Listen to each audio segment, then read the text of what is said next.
आज शाम 7वें और आखिरी चरण का चुनाव प्रचार थमने के बाद प्रधानमंत्री नरेंद्र मोदी कन्याकुमारी में होने वाले हैं, जहां पर वो स्वामी विवेकानंद को समर्पित रॉक मेमोरियल में मेडिटेशन करेंगे और 1 जून तक वोटिंग के दौरान पीएम कन्याकुमारी में ही रहने वाले हैं। स्वामी विवेकानंद से प्रधानमंत्री का विशेष जुड़ाव हमेशा से रहा है। वो स्वामी विवेकानंद के विचारों और मूल्यों से प्रभावित रहे हैं। प्रधानमंत्री 2020 में बंगाल में स्वामी विवेकानंद से जुड़े बेलूर मठ में रुके थे और ऐसा करने वाले वो पहले प्रधानमंत्री हैं। 2012 में गुजरात के मुख्यमंत्री रहने के दौरान भी नरेंद्र मोदी ने स्वामी विवेकानंद को श्रद्धांजलि देने के लिए पूरे राज्य में एक यात्रा भी निकाली थी और एक बार फिर से ऐसा मौका यहां पर मिलने जा रहा है। आपको ये बता दें, विवेकानंद रॉक मेमोरियल में ध्यान करने वाले हैं पीएम मोदी।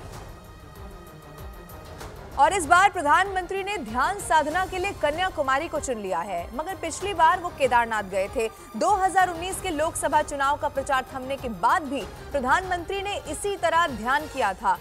तब वो 2 दिन के लिए केदारनाथ में रहे थे, आपको याद होगा। उन्होंने केदारनाथ की एक गुफा में साधना की थी। मंदिर में दर्शन करने के बाद उन्होंने 15 घंटे तक केदारनाथ की गुफा में ध्यान लगाया था और पूरी रात वहीं पर गुजारी थी। प्रधानमंत्री के ठहरने से उस गुफा की इतनी ज्यादा पब्लिसिटी हुई कि उस साल मई में ही अक्टूबर तक की सारी बुकिंग हो गई थी और अभी फरवरी में भी पीएम ने गुजरात के द्वारका में समंदर के नीचे जलमग्न द्वारका नगरी में जाकर प्रार्थना की थी। वो अपने साथ मोर पंख लेकर वहां गए थे, जो उन्होंने श्री कृष्ण को अर्पित किया था और अब पीएम कन्याकुमारी जा रहे हैं।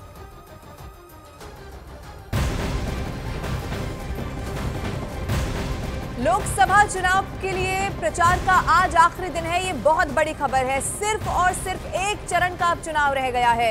1 जून को उसके लिए भी मतदान हो जाएगा और आज शाम को प्रचार का दौर भी थम जाने वाला है। इस चुनाव की अपनी आखिरी रैली करने के लिए प्रधानमंत्री पंजाब पहुंचने वाले हैं। सुबह 11 बजे का वो वक्त होगा जब होशियारपुर में बीजेपी की हैट्रिक लगवाने के लिए वो वहां पर उतरने वाले हैं। 2014 से ये सीट बीजेपी के नाम रही है। करीब 56% हिंदू आबादी वाली इस सीट को बीजेपी किसी भी कीमत पर अपने हाथ से निकलने नहीं देना चाहती है। होशियारपुर की इस आरक्षित सीट पर बीएसपी भी किसी भी पार्टी का खेल बना या बिगाड़ सकती है। दोनों ही प्रत्याशियों ने 1 जून से पहले प्रचार में अपना पूरा दम लगा दिया। उत्तर प्रदेश की गोरखपुर सीट से मुख्यमंत्री योगी आदित्यनाथ 5 बार सांसद रह चुके हैं। इस सीट को उनका गढ़ माना जाता है और इसीलिए इस सीट पर योगी आदित्यनाथ ने रवि किशन के लिए लगातार चुनाव प्रचार किया, रोड शो किए और अपने भाषणों में उम्मीद जताई कि गोरखपुर की जनता रवि किशन को ही अपना सांसद चुनेगी। मैं केवल औपचारिकता निर्वहन करने के लिए आया हूं।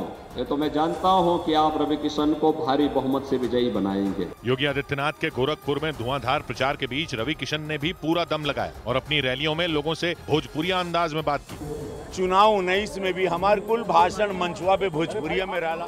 हमार माई का बोली बा, भोजपुरिया हमार पहचान।